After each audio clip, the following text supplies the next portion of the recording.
Hi நண்பர்களே, நான் உங்கள் நாகசௌமியா. இன்றைக்கி வந்து பார்த்திங்கன்னா நம்ம வந்து காலிஃப்ளவர் பக்கடா செஞ்சுருக்கோம். இந்த காலிஃப்ளவர் பக்கடா வந்து அருமையாகவும் சூப்பராகவும் இருக்கும். பெரியவங்க சிறியவர்கள் விரும்பி உண்ணக்கூடியது. இது வந்து சாப்பாட்டுக்கு பொரியலாகவும் தொட்டுக்கலாம். ஈவினிங் வந்து ஸ்நாக்ஸுக்காகவும் சாப்பிட்டுக்கலாம். வாங்க இதை செய்வதற்கு வீடியோக்குள்ளே பார்க்கலாம். இப்போ இன்றைக்கி வந்து பார்த்திங்கன்னா நம்ம வந்து காலிஃப்ளவர் பக்கடா செய்ய போகிறோம். இந்த காலிஃப்ளவரை வந்து அரை வெக்காடு உப்பு போட்டு வேக வச்சு இருத்து வடிகட்டி வச்சுருக்கோம். வாங்க இதுக்கு செய்வதற்கு மசாலா பார்ப்போம். இப்போ நம்ம வந்து மசாலா வந்து வறுத்து பொடி பண்ணி வச்சுருக்கோம்.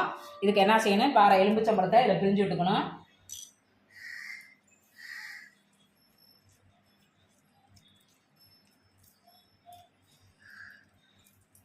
அரை எலும்புச்சம்பழத்தை வந்து பிரிஞ்சு விட்டாச்சு.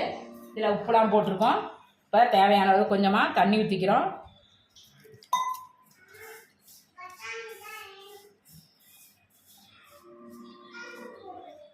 இப்போ மசாலா வந்து இந்த அளவுக்கு பதமாக நல்லா பிசைஞ்சிட்டோம். இப்போ என்ன செஞ்சுருக்கணும், இந்த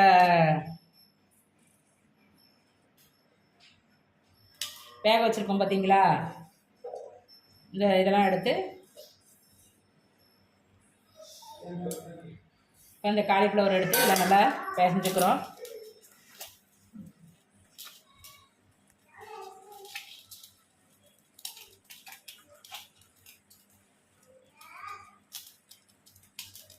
இந்த அளவுக்கு நல்லா கொஞ்சம் கல் மாதிரி நல்லா பிசைஞ்சு வச்சாச்சு. ஒரு 1/4 மணி நேரம் இருக்கட்டும். அதுக்கப்புறம் வந்து இதை வந்து பொரிச்சு எடுக்கலாம். 1/4 மணி நேரம் இருக்கட்டும். இப்போ எண்ணெய் ஊற்றிருக்கோம். எண்ணெய் ஊற்றி இப்போ காஞ்சிடுச்சு.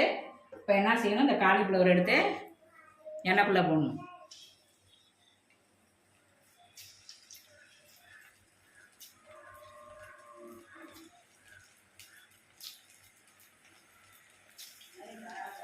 இப்போ கலரி வச்சுருக்கோம் பார்த்தீங்களா, இதை எடுத்து எண்ணெய்க்குள்ளே போடணும்.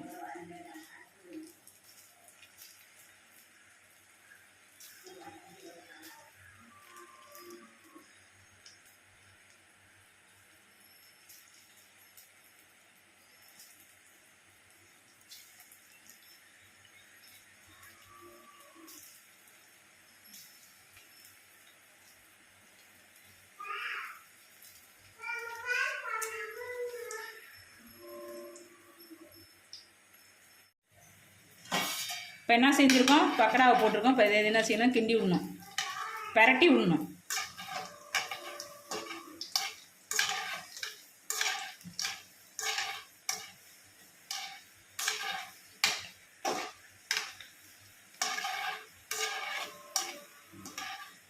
இப்போ நல்லா கீழ்ந்து மேல் தான் நல்லா பரட்டிட்டு நல்லா வேக வைக்கணும்.